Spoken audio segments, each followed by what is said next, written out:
Ukraine is now entering the offensive stage of the war, the Secretary of Ukraine's National Security and Defense Council, Alexei Danilov, wrote on Facebook on January 6.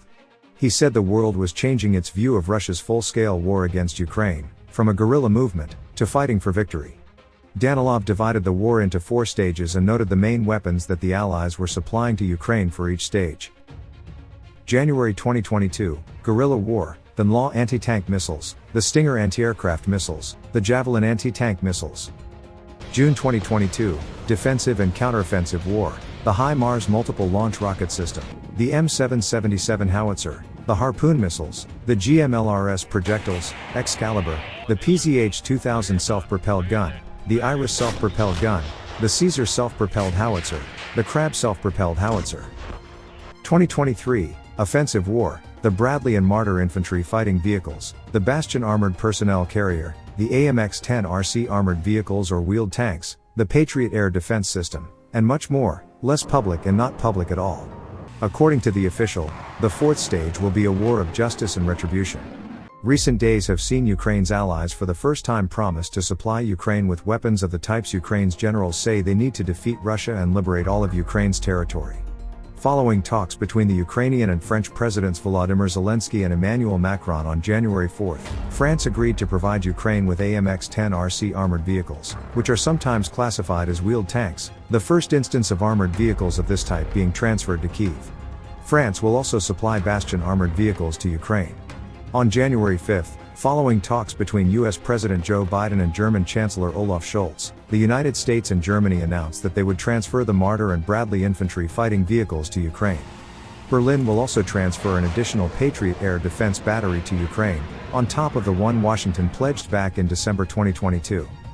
Ukraine's military intelligence head, Kirill Budanov, said on January 4 that Ukraine is planning a major push in the spring, with the fighting to be the hottest in March. This is, when we will see more, liberation of territories and dealing the final defeats to the Russian Federation, he said.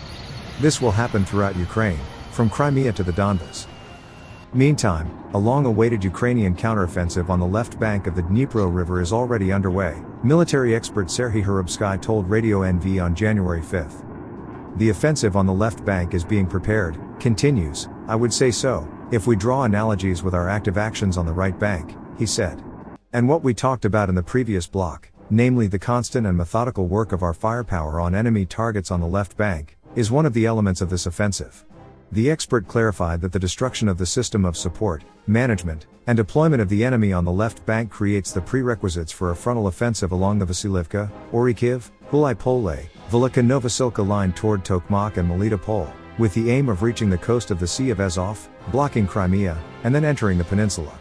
That is, the offensive is already underway, we just don't see the physical movement of our units now, but this doesn't mean that we have stopped this work, Hurubsky said. Spokesperson for Ukraine's Operational Command South, Natalia Humaniuk, said on December 19 that Russian troops in the temporarily occupied areas of Zaporizhzhia and Kherson oblasts were repeating the scenario of their escape from Kherson. They initially gathered around Kherson, then reported that they were leaving some settlements, she said. Later they prepared for street battles. Later they claimed that nothing was lost.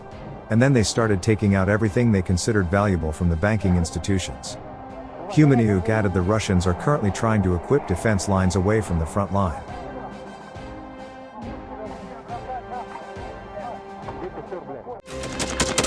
Thanks for watching, and don't forget to subscribe. Also, if you want to support Warthog Defense, please become our member and get early access to new videos, exclusive members-only videos, and become administrator in comment section. The membership link is in the description. Rescues every day. We had a guy last week, it's 6 rescues in 6 days. You know, he's doing the job every day.